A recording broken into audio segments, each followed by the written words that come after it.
மாண்புமிகு பாத்ரூம்ல 3 மணி நேரம் உட்கார்ந்து இந்த எதிர்க்கட்சி தலைவர் நான் சொன்னா எவ்வளவு பாத்ரூம்ல 3 மணி எவ்வளவு நேரம் 5 நிமிஷம் ஆகுமா? உட்காரணும். எல்லாருக்கும் பேச தெரியும் உட்காருங்க. பாத்ரூம்ல 3 மணி நேரம் உட்கார்ந்து இந்த எதிர்க்கட்சி தலைவர் சொல்றதுக்கு 5 நிமிஷம் ஆகாது. அரசியல் கொத்து நேயர்கள் அனைவருக்கும் வணக்கம். நான் உங்கள் ஷஃபி. வர இந்த சட்டமன்றத்தை பார்க்கும்போது கிண்டர் கார்டனை பார்க்குற மாதிரியே ஒரு ஃபீல் இருக்கு. என்ன காரணம்னா 2 பேரும் மாறி அந்த மாதிரி சண்டையெல்லாம் போட்டுக்கிறாங்க. என்ன வார்த்தையை பயன்படுத்துறோம் அப்படிங்கிறதுலாம் அவங்களுக்கே தெரியுதா புரியுதா ஒன்றும் புரியல. கண்ட மணிக்கு சண்டை போட்டுக்கிறாங்க. ஆடியன்ஸாக பார்க்கும்போது இது உண்மையிலேயே சட்டமன்றம் தானா இல்லை சண்டை மன்றமா அப்படிங்கிற அளவுக்கு ஆகிப்போச்சு.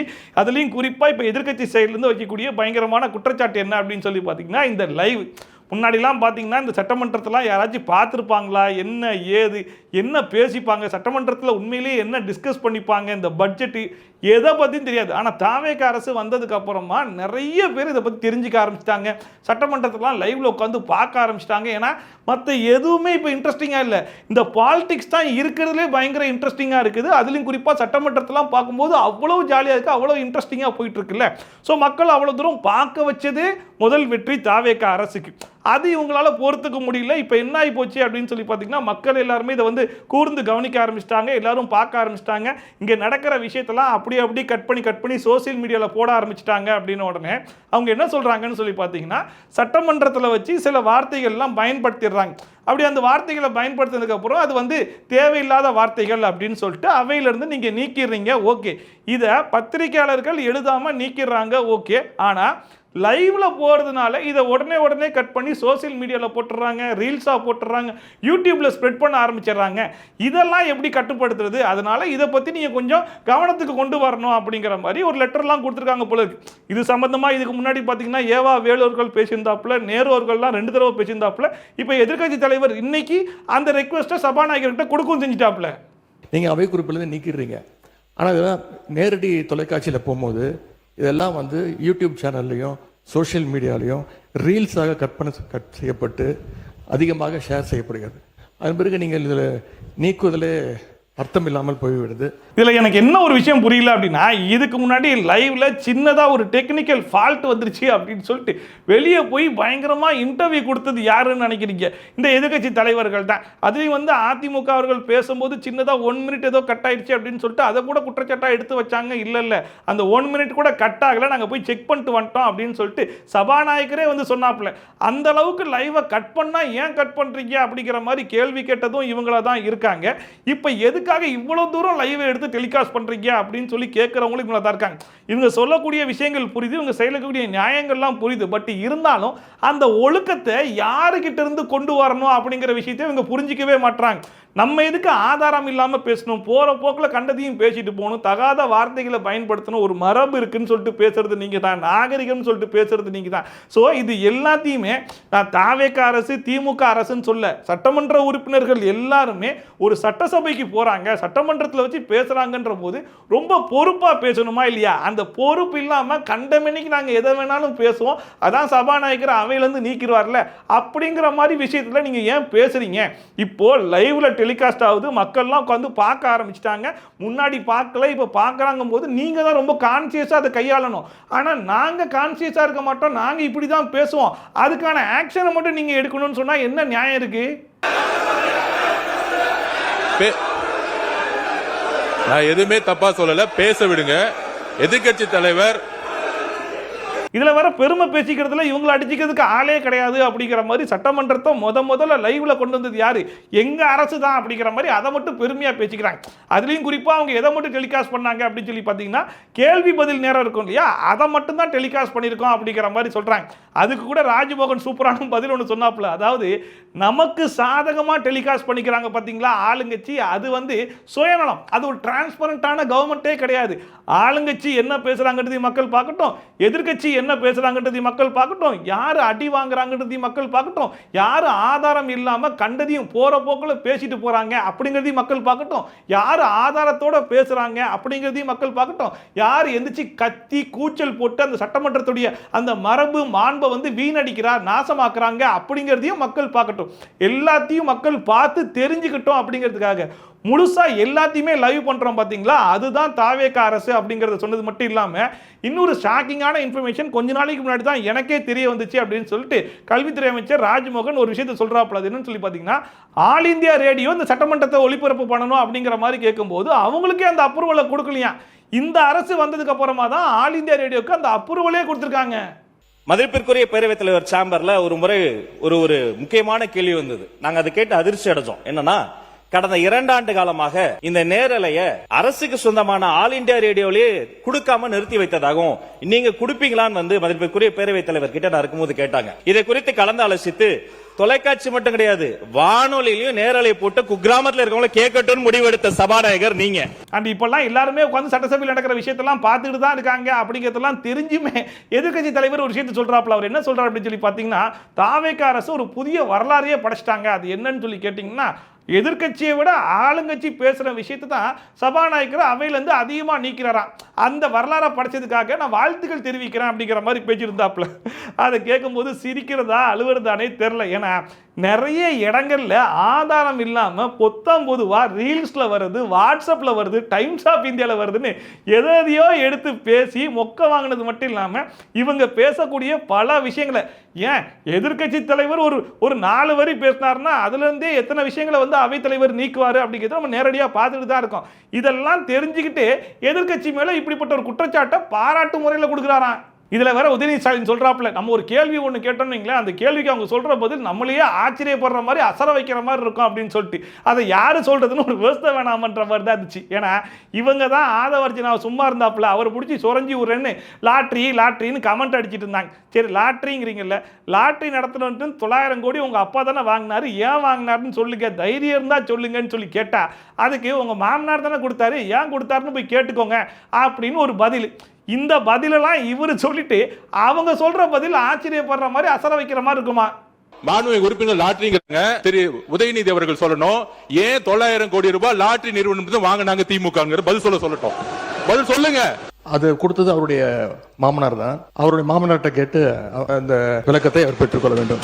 அண்ட் ரீசெண்டா சட்டமன்ற உறுப்பினருக்கெல்லாம் கார் வழங்குறோம் அப்படிங்கிற மாதிரி சொல்லியிருக்கும் போது ஒரு சட்டமன்ற உறுப்பினர் இருந்துச்சு பாட்டெல்லாம் பாடியிருப்பாங்க இல்லையா, அதை கூட சுட்டி காமிச்சு இது உண்மையிலேயே சட்டமன்றம் தானா இல்ல சூப்பர் சிங்கரா என்ன ஏதுன்னே ஒன்றும் புரியல அப்படிங்கிற மாதிரிலாம் கமெண்ட்டை பாச்சு பாடிட்டு இருந்தாப்புல. அதாவது இதுக்கு முன்னாடி சட்டசபையில் யாரும் பாட்டெல்லாம் பாடினது கிடையாதா, யார் எப்படி நடிச்ச படங்களெல்லாம் சொல்லி ஒரு பாட்டு பாடினாரே அந்த பாட்டெல்லாம் உங்க காதுல விழவே இல்லையா? இப்ப பாட்டெல்லாம் வேற பாட ஆரம்பிச்சிட்டீங்க.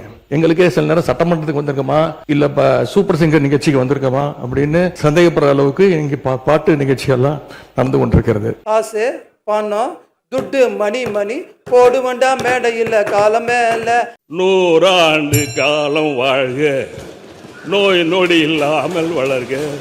அண்ட் ஒரு 3 நாளைக்கு முன்னாடி பார்த்தீங்க அப்படின்னா சட்டமன்றத்தில் வச்சு கல்வித்துறை அமைச்சர் ராஜ்மோகன் சொல்லியிருப்பாப்புல, ஆதாரம் இருக்கான்னு சொல்லி எல்லாரும் கேட்டுக்கிட்டு இருக்கீங்க. எல்லா ஆதாரமும் எங்கள் சிஎம் சார் டேபிளில் தான் இருக்குது, அதை மட்டும் எடுத்து அவர் வெளியே விட்டார்னு வைங்களேன் அப்படிங்கிற மாதிரி சொல்லியிருப்பாப்புல. அந்த சொன்ன மாதிரி நம்ம சிஎம் விஜய் சாரும் எஞ்சி சொல்லியிருப்பாப்புல. ஃபினான்ஸ் மினிஸ்டர் ஒரு 2 நாளைக்கு முன்னாடி சொல்லியிருப்பார்ல, அதாவது ஒரு 3 டிபார்ட்மெண்ட்டை ஆய்வு பண்ணி அந்த ஃபைலை கொண்டு வந்து என் டேபிளில் வச்சிருக்கேன்னு. அவர் ஒன்றும் சும்மா சொல்லலை, உண்மையிலேயே என்னுடைய டேபிளில் அந்த ஃபைல் இருக்குது, அந்த ஃபைலை நான் ஓப்பன் பண்ண வேணான்னு பார்க்குறேன், ஓப்பன் பண்ணால் யார் மாட்டுவீங்க தெரியல, அதுக்காக நான் ஓபன் பண்ணாம இருக்க மாட்டேன், எதை எப்பப்போ ஓபன் பண்ணுமோ அதை அப்பப்பவே ஓபன் பண்ணுவேன் அப்படிங்கிற மாதிரி சொல்லியிருப்பாப்ல. அப்பவே 50 பேர் எந்திரிச்சு என்ன எங்களை மிரட்டுறீங்களா, எங்க ஓபன் பண்ணுங்க, இவ்வளவு பேசுறீங்களா, ஓபன் பண்ணி தான் காட்டுங்க பார்ப்போம் அப்படிங்கிற மாதிரி வீராப்பா பேசியிருந்தா பரவாயில்ல.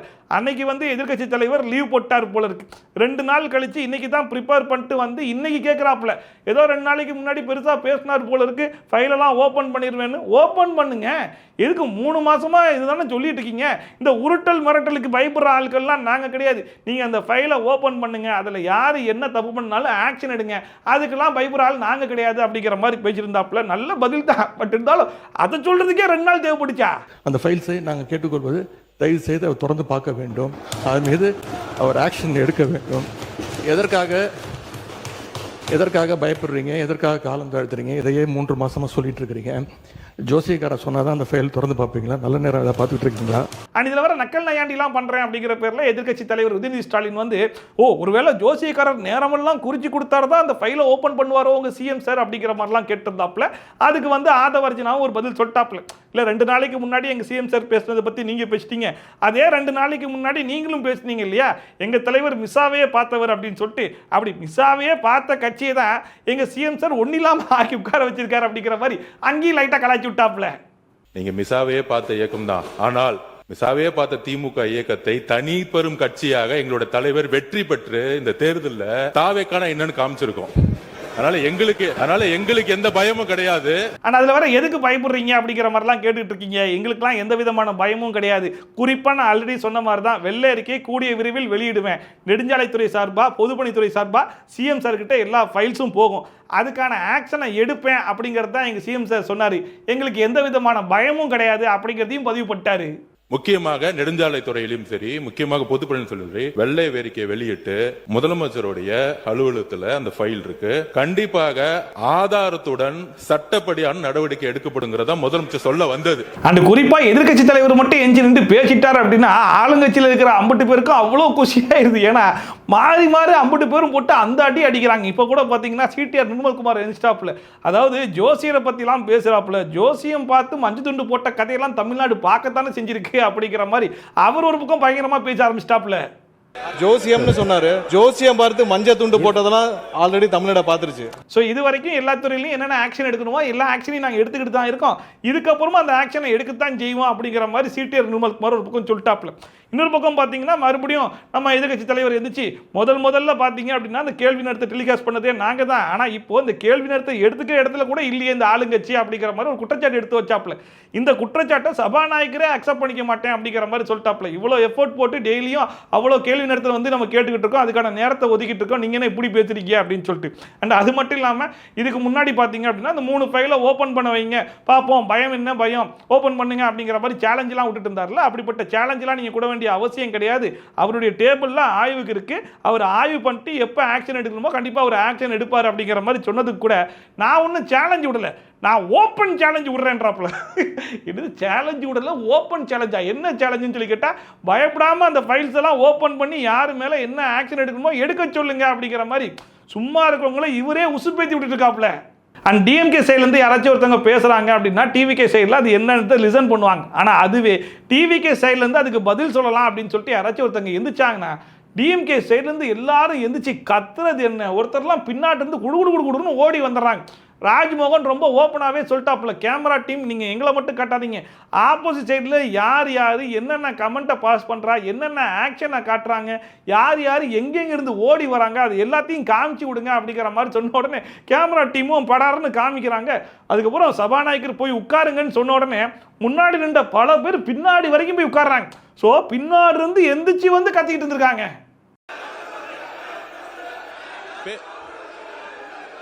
நான் எதுவுமே தப்பா சொல்லல, பேச விடுங்க. எதிர்க்கட்சி தலைவர் நான் பேச என்ன பட் இன்னைக்கு சட்டமன்றத்தில் வச்சு எது நடந்துச்சு இல்லையோ ஒரு நல்ல விஷயம் நடந்திருக்கு. எதிர்க்கட்சி தலைவர் சவால் விடுறேன் அப்படிங்கிற பேர்ல ஓப்பன் பண்ணுங்க, என்ன பயப்படுறீங்களா, யார் மேல என்ன ஆக்ஷன் எடுமோ எடுக்க அப்படிங்கிற மாதிரி அவங்க ஆட்களை அவரே வந்து மாட்டி விடுற மாதிரி பேசி விட்டுருக்காப்புல.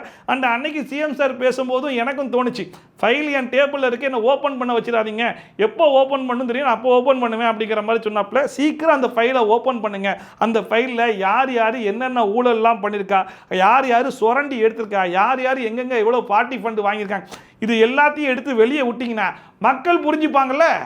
அண்ட் அடுத்த மேட்டர் என்ன அப்படின்னு சொல்லி பார்த்தீங்கன்னா, சட்டமன்றத்தில் இருக்கக்கூடிய எல்லா சட்டமன்ற உறுப்பினருக்கும் கார் வழங்க போகிறோம், கூடவே சேர்த்து மாதம் 1 லட்ச ரூபா கொடுக்க போகிறோம் அப்படிங்கிற மாதிரி சொல்லியிருந்தாங்கல்ல. அந்த 1 லட்ச ரூபா எதுக்கு அப்படின்னு சொல்லி பார்த்தீங்கன்னா, ஒவ்வொருத்தருக்கும் ஒரு ஓட்டுநரும் கொடுக்க போகிறாங்க, உதவியாளரும் கொடுக்க போகிறாங்க, அவங்க 2 பேருக்கான சேலரி. அண்ட் அது மட்டும் இல்லாமல் காருக்கான செலவு எவ்வளோ ஆகும் அப்படிங்கிற மாதிரி அந்த செலவையும் சேர்த்து பெட்ரோலு சர்வீஸு எல்லாம் சேர்த்து இந்த காசை வந்து கொடுக்க போகிறோம் அப்படிங்கிற மாதிரி அனௌன்ஸ் பண்ணியிருந்தாங்கல்ல. அதை எதிர்த்து எதிர்க்கட்சி தலைவர் வந்து சொல்லியிருக்காப்புல. அதாவது எங்களுடைய தலைவர் என்ன சொல்லிட்டார் அப்படின்னு சொல்லி பார்த்தீங்கன்னா, ஆல்ரெடி இப்போ இருக்கிற அரசு வந்து நிதி பற்றாக்குறையில் இருக்கும் அப்படின்னு சொல்லிட்டு எல்லா இடத்துலையும் சொல்லிட்டு இருக்காங்க. அந்த நேரத்தில் இப்படிப்பட்ட காரெல்லாம் தேவையா? எங்க சட்டமன்ற உறுப்பினர் யாருக்குமே காரே தேவை கிடையாது. அண்ட் யாரெல்லாம் வறுமை கோட்டுக்கு கீழே இருக்காங்களோ இல்லை பொருளாதாரத்தில் பின்தங்கி இருக்காங்களோ அந்த சட்டமன்ற உறுப்பினருக்கு யாருக்கெல்லாம் கார் இல்லையோ அந்த மாதிரி சட்டமன்ற உறுப்பினர்களை மட்டும் சூஸ் பண்ணி அவங்களுக்கு மட்டும் கொடுத்தா மட்டும் போதும் அப்படிங்கிற மாதிரி நான் கேட்டுக்கொள்கிறேன் அப்படிங்கிற மாதிரி எதிர்க்கட்சி தலைவர் ரெக்வெஸ்ட் வச்சாப்புல. அரசு அறிவிச்சிருக்கிறது, அனைத்து சட்டமன்ற உறுப்பினர்களுக்கும் புதிய வாகனம் இந்த அரசு வழங்குவதாக முடிவெடுத்து அறிவிச்சிருக்கிறீங்க.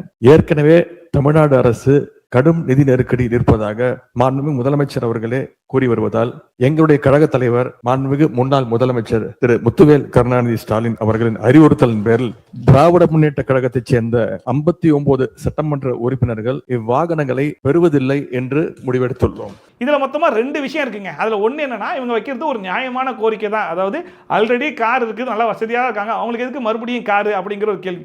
இன்னொன்னு என்ன அப்படின்னு சொல்லி பாத்தீங்கன்னா, தாவேக அரசு வந்து தான் சட்டமன்ற உறுப்பினர் எல்லாருக்குமே இந்த காரை வந்து வழங்கிட்டாங்க, இந்த வசதியை வந்து கொடுத்துட்டாங்க அப்படிங்கிற ஒரு பேர் வந்துடக்கூடாது அப்படிங்கிற நோக்கமும் இருக்குதோன்ற மாதிரி தான் இருக்குது. ஏன்னா இவங்க ஒரே ஒரு விஷயத்தை மட்டும் சொல்லியிருந்தாங்கன்னா இந்த டவுட் வந்திருக்காது. அதாவது சட்டமன்ற உறுப்பினர்கள் யார் யாரெல்லாம் வந்து வசதியில் பின்தங்கி இருக்காங்களோ, பொருளாதாரத்தில் பின்தங்கி இருக்காங்களோ, கார் இல்லாமல் இருக்காங்களோ அவங்களுக்கு மட்டும் வழங்கினா போதும், எதுக்காக எல்லாருக்கும் அப்படிங்கிற கேள்வியை மட்டும் கேட்டிருந்தா பரவாயில்ல.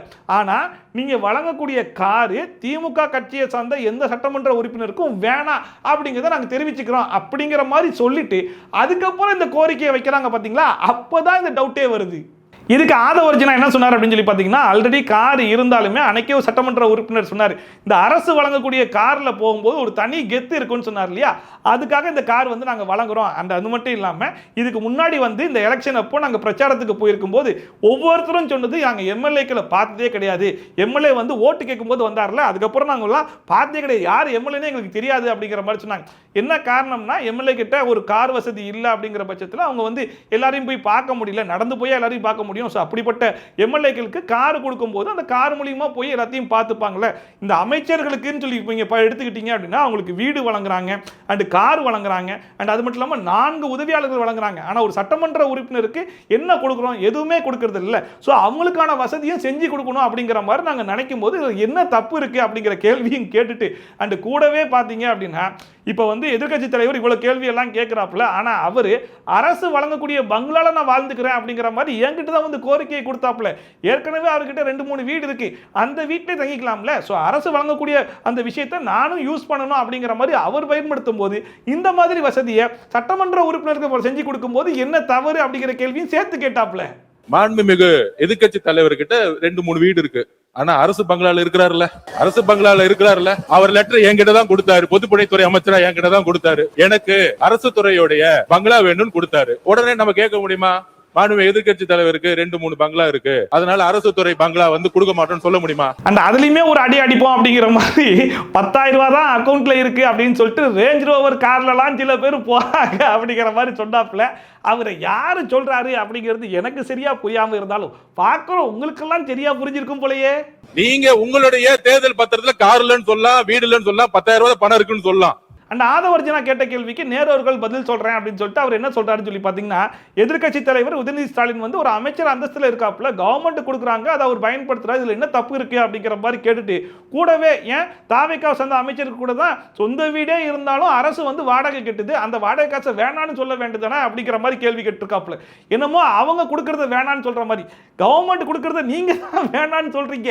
அதாவது நீங்க 2 ஸ்டாண்ட் எடுக்கிறீங்க. ஒரு பக்கம் கார் இருக்கவங்களுக்கு எதுக்கு மறுபடியும் காருன்ற கேள்வி கேட்குறீங்க, ஆனா வீடு இருக்கும்போது மறுபடியும் எனக்கு வீடு மட்டும் வேணும்ன்ற மாதிரி கேட்குறீங்களே, இது 2 கான்ட்ரடிக்டா இருக்குதே அப்படிங்கிற கேள்வி தான் அவர் கேட்கிறாப்புல.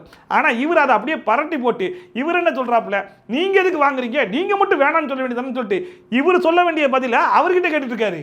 மாண்புமிகு எதிர்க்கட்சி தலைவர் அமைச்சர் அந்தஸ்தில் இருக்கிறார், அவருக்கு அது அவருடைய உரிமை, அரசாங்கம் தருகிறது. அன்னைக்கு சட்டமன்றத்தில் வச்சு இந்த கார் வழங்கும் திட்டத்தை அனௌன்ஸ் பண்ணும்போது பாட்டாளி மக்கள் கட்சியை சார்ந்த கணேஷ்குமார் இருந்துச்சு, இந்த திட்டம் வந்து எல்லாருக்குமா, எல்லா சட்டமன்ற உறுப்பினருக்குமா அப்படிங்கிற மாதிரி கேட்டிருந்ததே அவர் தான். சபாநாயகர் கூட சொல்லியிருப்பாப்புல எல்லா சட்டமன்ற உறுப்பினருக்கும் தான் அப்படிங்கிற மாதிரி.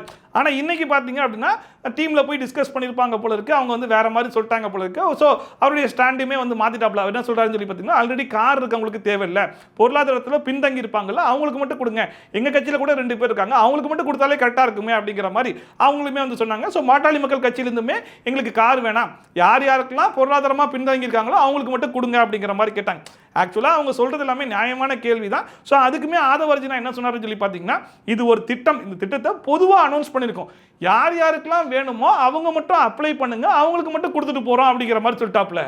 எதிர்க்கட்சி தலைவருடைய நிலைப்பாடுல நாங்களும் இருக்கோம். யார் யாருக்கெல்லாம் கார் இருக்கு அவங்க ஆட்டோமேட்டிக்கா யாரும் அப்ளை பண்ண போறது இல்ல. ஆனா ஒரு முதலமைச்சருடைய அறிவிப்பு அண்ட் சிறுபான்மைத்துறை அமைச்சர் ஒரு சூப்பரான கேள்வி ஒன்று கேட்டாப்ல. அவர் என்ன சொல்றாரு அப்படின்னு சொல்லி பார்த்தீங்கன்னா, தாவேக அரசு இப்போ கார் வழங்குறாங்க அப்படிங்கிற மாதிரி சொன்ன உடனே இப்போ இருக்கிற நிதி நிலைமையில இதெல்லாம் தேவைதானா அப்படின்னு சொல்லிட்டு என்ன பேச்சு பேசுறீங்க, இதை வச்சு எப்படியெல்லாம் அரசியல் பண்ணலாம் அப்படிங்கிற மாதிரி எதிர்க்கட்சி முயற்சி பண்றீங்கல்ல. ஆனால் பல ஆண்டுகளுக்கு முன்னாடி பார்த்தீங்க அப்படின்னா கலைஞர் கருணாநிதி அவர்கள் 300 கார் வழங்கினாப்ல. யாருக்கு? உள்ளாட்சி துறை சேர்மனுங்களுக்கு. அப்பயும் நிதி நிலைமை இதே மாதிரி தான் இருந்துச்சு. அப்போ யாருமே இந்த பேச்செல்லாம் பேசவே இல்லையே அப்படிங்கிற மாதிரி சொன்னால் நேரு அவர்கள் இருந்துச்சு. அவங்களுடைய பணி என்ன, இவங்களுடைய பணி என்ன, அவங்களுக்கு இருக்கிற பவர்லாம் இவங்களுக்கு இருந்துச்சா அப்படிங்கிற மாதிரிலாம் கேட்டிருந்தாப்புல. அந்த பவர்லாம் எங்களுக்கு இல்லைங்க. பட் இருந்தாலும் ஒரு அமைச்சருக்கு இவ்வளோ விஷயங்கள் பண்ணி கொடுக்கும்போது ஒரு சட்டமன்ற உறுப்பினருக்கு பண்ணி கொடுத்தா என்ன பிரச்சனை அப்படிங்கிறது தான் நாங்கள் கேட்குறோமே விட்டு வேற எதுவுமே இல்லை அப்படிங்கிற மாதிரி ஆதவர்ஜனா அதுக்கு பதில் சொன்னாப்புல. ஒரு அமைச்சரவைக்கு வந்து ஒரு காரும் 4 தனிச் செயலாளர்களும் ஒரு பங்களாவும் ஒரு உரிமை இருக்கிறோம். அதை நாங்க வந்து எதுவுமே தவறுன்னு சொல்லல.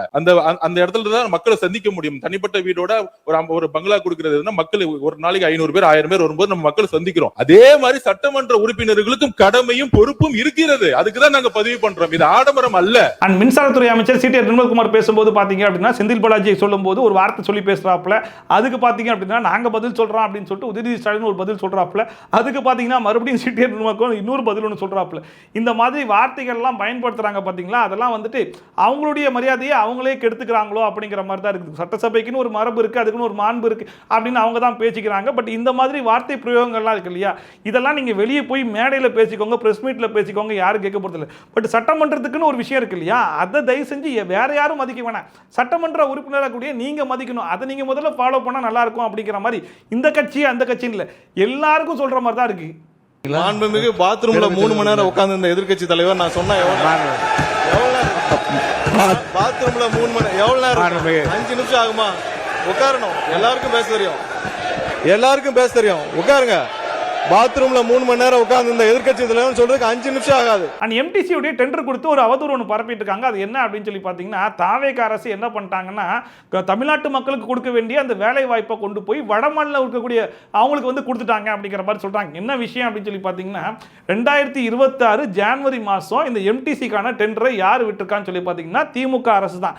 அந்த டெண்டரில் பார்த்தீங்கன்னா யார் கம்மியாக கோட் பண்ணுறாங்களோ அவங்களுக்கு அந்த டெண்டர் கிடைச்சிடும். அப்படி யார் கம்மியாக கோட் பண்ணியிருக்கான்னு சொல்லி பார்த்தீங்கன்னா எஸ்எஸ் என்டர்பிரைசஸ் அப்படிங்கிறவங்க. இந்த கம்பெனி எங்க இருக்குன்னு சொல்லி பார்த்தீங்கன்னா யூபி பேஸ்டு ஒரு பிரைவேட் கம்பெனி. இவங்க பார்த்தீங்கன்னா யூபி பேஸ்டு கம்பெனி தான். ஆனால் இவங்க வட மாநிலத்தில் இருக்கவங்க தான் வந்து வேலைக்கு வைக்க போறாங்களா அப்படின்னு சொல்லி கேட்டிங்கன்னா அதான் கிடையாது. தமிழக அரசு அதில் வந்து ஒரு கோரிக்கையை வச்சிருக்காங்க. அது என்ன அப்படின்னு சொல்லி பார்த்தீங்கன்னா, நீங்கள் நியமனம் பண்ண போறீங்க இல்லையா தொழிலாளர்கள், இவங்களுக்கு தமிழ் பேச தெரியணும், தமிழ் படிக்க தெரியணும், தமிழ் எழுத தெரியணும் அப்படிங்கிற மாதிரி சொல்லியிருக்காங்க. தமிழ் பேச தெரிஞ்சா போதும் அப்படிங்கிற மாதிரி சொன்னா கூட நிறைய ஹிந்திக்காரங்க பார்த்தீங்க அப்படின்னா நல்லாவே தமிழ் பேசுறாங்க. அவங்க உண்மையிலே தமிழ் ஆளா ஹிந்தி ஆளான்னு தெரியாத அளவுக்கு நல்லா தமிழ் பேச ஆரம்பிச்சிட்டாங்க. ஸோ அந்த மாதிரி நடக்கிறதுக்கான வாய்ப்பு இருக்கலாம். ஆனால் இவங்க 2-3 கோரிக்கையை வைக்கிறாங்க. தமிழ் எழுதவும் தெரியணும், படிக்கவும் தெரியணும், பேசவும் தெரியணுட்டாங்க. ஸோ இந்த மாதிரி கோரிக்கைகளை வந்து தாவேக அரசு வச்சிருக்கும் போது என்ன ஆகும், அஃப்கோர்ஸ் வந்து தமிழ்நாட்டு மக்கள் அவங்களுக்கு தானே இந்த வேலை வாய்ப்பு வந்து கிடைக்கும். அதுக்காக தான் இந்த கோரிக்கையை வந்து வச்சிருக்காங்க. அதுதான் நடந்துகிட்டு இருக்கு. ஆனால் இவங்க என்ன சொல்ல ஆரம்பிச்சிட்டாங்க அப்படின்னு சொல்லி பார்த்தீங்கன்னா யூபி பேஸ்டு கம்பெனி. ஸோ தாவேக அரசு வந்து தான் இந்த வேலையை வந்து பார்த்துட்டாங்க. ஏதோ தமிழ்நாட்டு மக்களுக்காக வேலை வாய்ப்பெல்லாம் வாங்கி தரேன்னு சொல்லிட்டு அந்த பேச்சு இந்த பேச்சு பேசினாங்க. இப்போ இவங்களே இந்த வேலையெல்லாம் பார்க்கலாமா அப்படின்னு சொல்லிட்டு ஒரு பயங்கரமான ரூமரை வந்து கிரியேட் பண்ணிருக்காங்க. இது மூலிமா பார்த்தீங்கன்னா 1797 வேலை வாய்ப்பு வந்து கிடைக்க போகுது. அண்ட் இது வந்து ஒரு டெம்பரரி ஜாப் தான். அதாவது ஒரு 11 மாதத்துக்காக போடப்பட்ட ஒரு அக்ரிமெண்ட் தான். அந்த 11 மந்த்ஸுக்கு இந்த ஜாப் வந்து கிடைக்க போகுது. அண்ட் இது வந்து மோஸ்ட்லி தமிழ் மக்களுக்கு தான் கிடைக்கும் அப்படிங்கிறது தான் தாவேக அரசு எடுத்துக்க ஸ்டாண்டா இருக்குது. பட் இருந்தாலும் யூபி பேஸ்டு ஒரு பிரைவேட் கம்பெனிக்கு கொடுத்துட்டாங்க அப்படிங்கிறதுனால கண்டிப்பா இந்த வேலை வாய்ப்புக்கு பார்த்தீங்க அப்படின்னா வட மாநிலத்திலிருந்து தான் ஆள் எடுத்து வர போறாங்க அப்படிங்கிற மாதிரி பரப்பிட்டு இருக்காங்க. அண்ட் இன்னொரு விஷயம் என்ன அப்படின்னு சொல்லி பார்த்தீங்கன்னா பிளாக் ஷிப் வேட்டை அப்படின்னு சொல்லிட்டு, அதாவது இந்த தாவேக அரசு வந்ததுக்கான முழு நோக்கம் என்ன அப்படின்னு சொல்லி பார்த்தீங்க அப்படின்னா ஊழல் லஞ்சம் இது ரெண்டையும் அழிக்கணும் அப்படிங்கிறது தானே. ஸோ இதுக்கு முன்னாடி பார்த்தீங்க அப்படின்னா ஒரே ஒரு நம்பர் கொடுத்துருந்தாங்க. இந்த நம்பருக்கு யாராச்சும் லஞ்சம் கேட்குறாங்க அப்படின்னா ஃபோன் பண்ணி சொல்லுங்க அப்படின்னு சொல்லிட்டு. இப்போ மாவட்டம் வாரியாக வந்து நம்பர்ஸ் வந்து கொடுத்துட்டாங்க. கிட்டத்தட்ட 48 நம்பர்ஸ் வந்து கொடுத்துருக்காங்க. ஸோ அந்தந்த மாவட்டத்தில் இருக்கிறவங்க, அந்தந்த மாநகரத்தில் இருக்கிறவங்க அவங்களுக்கு கொடுக்கப்பட்ட அந்த நம்பர்ஸில் நீங்கள் ஃபோன் பண்ணி கம்ப்ளைண்ட் பண்ணால் போதும். அண்ட் உங்களுடைய இன்ஃபர்மேஷன் இருக்கு இல்லையா, அதை ரொம்ப சேஃப் அண்ட் செக்யூராக வச்சுருப்பாங்க. அதை வெளியிட மாட்டாங்க. அது ரொம்ப சீக்ரெட்டாக தான் இருக்கும் அப்படின்னு சேர்த்து சொல்லியிருக்காங்க. ஸோ இந்த ஸ்டெப் எதுக்காக அப்படின்னு சொல்லி பார்த்தீங்கன்னா பிளாக் ஷீப்பை ஒழிக்கிறதுக்கு. யார் யாரெல்லாம் நைஸாக லஞ்சம் ஊழல் இந்த வேலையெல்லாம் பார்த்துருக்காங்களோ அது பற்றின இன்ஃபர்மேஷன்லாம் உங்களுக்கு தெரிஞ்சிச்சுன்னா உங்களுக்கான நம்பர் நம்பர்ஸ் வந்து கவர்மெண்ட்டே வந்து வெளியிட்டிருக்காங்க. அந்த நம்பருக்கு கால் பண்ணி உடனே இன்ஃபார்ம் பண்ணிருங்க. அண்ட் இன்னொரு இன்ஃபர்மேஷன் என்ன அப்படின்னு சொல்லி பார்த்தீங்கன்னா, நிறைய பேர் என்ன நினைச்சிட்டு இருக்காங்கன்னா, நம்ம பகுதியில் இருக்கிற ரேஷன் கடையில் மட்டும் தான் நம்ம ரேஷன் வாங்க முடியும், வேற ரேஷன் கடையில் போய் வாங்கவே முடியாது அப்படிங்கிற மாதிரி நினைச்சிட்டு இருக்காங்க. அப்படிலாம் கிடையாது. எந்த ரேஷன் கடை தமிழ்நாட்டில் நீங்க எந்த ரேஷன் கடையில் வேணாலும் நீங்க போய் வாங்கிக்கலாம். அண்ட் ஒருவேளை நீங்க வந்து ரேஷன் கார்டை கொண்டு போக முடியல அப்படிங்கிற பட்சத்தில் போன்ல வந்து ரேஷன் நம்பர் கார்டோடைய நம்பர் மட்டும் வச்சிருக்கீங்க அப்படின்னா அதுவுமே போனுவானது.